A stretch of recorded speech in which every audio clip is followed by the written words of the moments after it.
हरे कृष्णा दोस्तों, ये मैच जो है भारत और इंग्लैंड के बीच खेला गया एक यादगार मैच है, जिसमें गांगुली ने अपना शर्ट खोलकर लॉर्ड्स मैदान में लहराया था। और ये एंड्रू फ्लिंटॉफ, देखिए गांगुली निराश होकर जा रहे हैं, लेकिन ये लॉर्ड्स का ऐतिहासिक मैच यूट्यूब चैनल अखबारी विनीत के सौजन से। आइए आगे देखते हैं। सीरीज होनी थी और इस सीरीज के लिए इंडियन टीम इंग्लैंड की धरती पर अपने मन में बदले की आग ले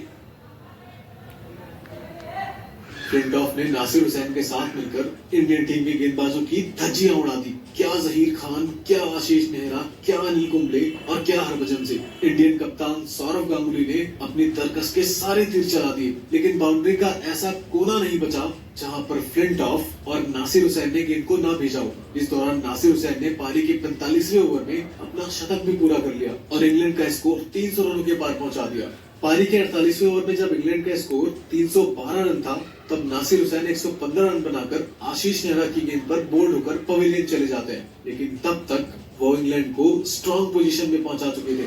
नासिर हुसैन के 115 रन और मार्कस रशफोर्ड की शानदार शतकीय पारी, तो वहीं फ्लिंटॉफ के महज 29 गेंदों पर 46 रनों की विस्फोटक पारी की बदौलत इंग्लैंड ने इंडियन टीम को 50 ओवरों में 326 रनों का टारगेट दिया। लॉर्ड्स के मैदान में 326 रनों का स्कोर अब तक का इस मैदान का सबसे बड़ा स्कोर था। 326 रनों का स्कोर अंग्रेजी बल्लेबाजों के उस आतंक का गवाह था जो इंडियन गेंदबाजों पर कहर बनकर टूट पड़ा था। इंग्लैंड द्वारा बनाए गए लेकिन अभी तो खेल आधा हुआ था यूट्यूब चैनल अखबारी विनीत के सौजन से। और जब लॉर्ड्स के मैदान पे वीरेंद्र सहवाग और सौरव गांगुली ने पारी की शुरुआत की, देखिए। जिस टीम में एंड्रू फ्लिंटॉफ, एंड्रू कैडिक और एलेक्स ट्यूडर जैसे खतरनाक गेंदबाज थे, जिनके सामने बल्लेबाजी करना तो दूर की बात है, उनके सामने क्रीज पर खड़े रहना भी मुश्किल होता था। ऊपर से लॉर्ड्स का ये ग्राउंड जो अंग्रेजों के डोमिनेंस को कायम रख रहा था, लेकिन दूसरी तरफ टीम इंडिया और टीम इंडिया के कप्तान सौरव गांगुली, जिनके मन में मुंबई के वानखेड़े में अंग्रेजों से मिली शर्मनाक हार और फ्लिंटॉफ के द्वारा दिए गए वो जख्म रह रहकर गांगुली समेत पूरी टीम का जीना आराम कर रहे थे और गांगुली बदले की आग में लगभग पागल हो चुके थे। ऐसे में अंग्रेजों के इस बड़े टारगेट को चेस करने के लिए मैदान पर बल्लेबाजी करने आते हैं वीरेंद्र सहवाग और उनके साथ खुद सौरव गांगुली। इंडियन टीम के दोनों ओपनर बल्लेबाजों को देखकर, खास करके सौरव गांगुली को देखकर, अंग्रेजी टीम के घातक गेंदबाज इन दोनों पर अटैक करने के लिए पूरी तरह से तैयार हो जाते हैं। और इन सब में सबसे आगे था the most dangerous man Andrew Flintoff.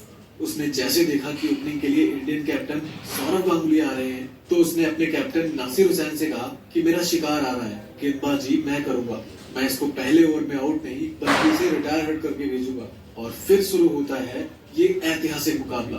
Flintoff ने अपने पहले ओवर में इंडियन टीम के इन दोनों ओपनर बल्लेबाजों पर अटैक करना शुरू कर दिया।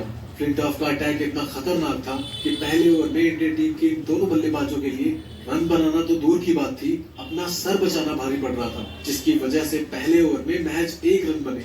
जब पारी के पहले ओवर की समाप्ति हुई, तब सौरव गांगुली ने वीरेंद्र सहवाग से जाकर बात करते हुए कहा कि वीरू, कैसे भी करके आज इस मैच को जीतना है और उसके लिए तुझे थोड़ा संभल के खेलना पड़ेगा।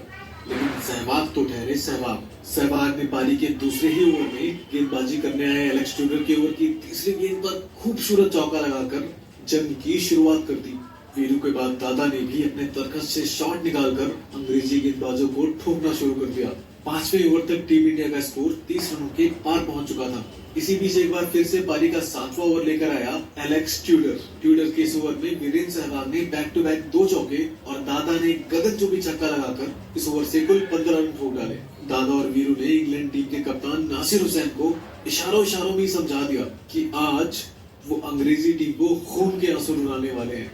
वीरेंद्र सहवाग और सौरव गांगुली ने अंग्रेजी गेंदबाजों के आक्रमण का पलटवार करते हुए शुरुआत के महज 7 ओवरों में ही टीम के स्कोर को 50 रनों के पार पहुंचा दिया। और अब वो वक्त आ गया था जिसे गांगुली घंटों से ढूंढ रहे थे, वो शख्स जिसने इंडियन सरजमी पर पिछली सीरीज हराकर अपनी टी शर्ट निकालकर नंगा होकर बेशर्मी का नाच करके इंडियंस का अपमान किया था, जो कि था एंड्रू फ्लिंटॉफ।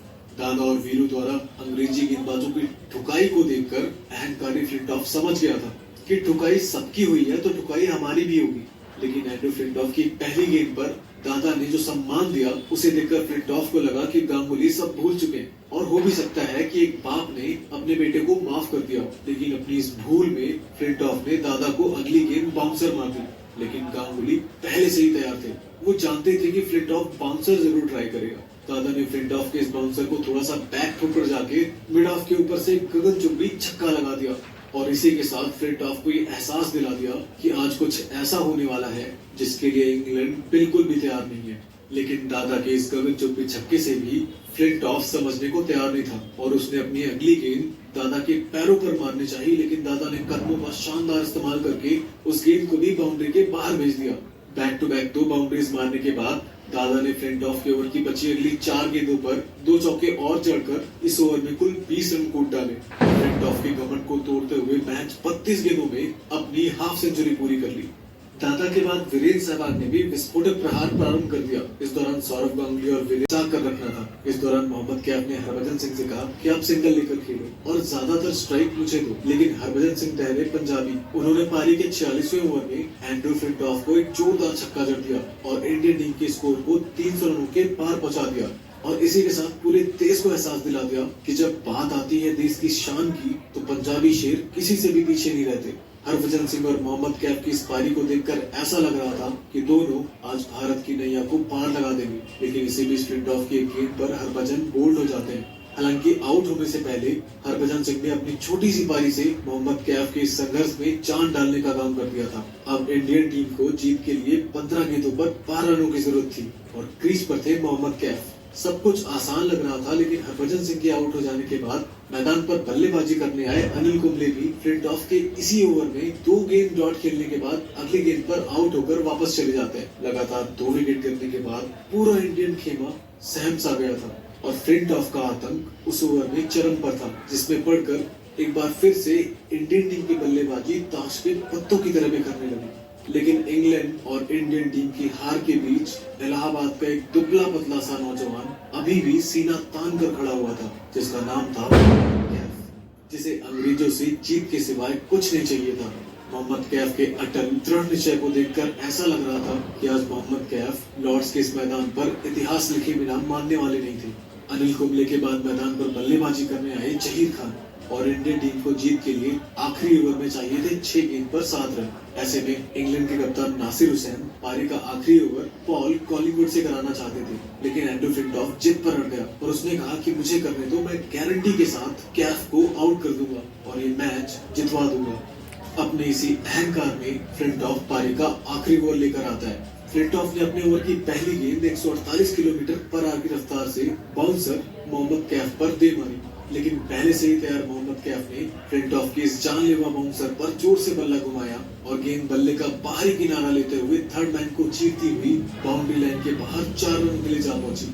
कैफ के इस चौके से इंडियन खेमे में जश्न का माहौल था, लेकिन पिक्चर अभी बाकी थी। पहली गेंद पर चौका खाने के बाद गुस्से में तमतमाया फ्लिंटॉफ आग बबूला हो गया। उसने अपनी अगली गेंद 151 किलोमीटर प्रति घंटे की रफ्तार से डाली और फ्लिंटॉफ की ये गेंद मोहम्मद कैफ के बैट का बाहरी किनारा लेते हुए फील्डर के पास चली गई। लेकिन तब तक दोनों बल्लेबाजों के पास मौका था 1 रन लेने का और अब यहाँ से इंडियन टीम को जीत के लिए 4 गेंदों पर 2 रनों की जरूरत थी। लेकिन जहाँ एक तरफ इंडियन टीम में जश्न का माहौल था, तो वही इंडियन कप्तान सौरव गांगुली के चेहरे पर चिंता की रेखाएं थी, क्योंकि अब स्ट्राइक पर मोहम्मद कैफ नहीं बल्कि जहीर खान थे और उनके सामने था इंग्लैंड का खतरनाक गेंदबाज फ्लिंटॉफ, जिसने मुंबई के वानखेड़े में इंडियन टीम को 2 रन नहीं बनाने दिया था और जिसकी वजह से इंडियन टीम को शर्मनाक हार का सामना करना पड़ा था।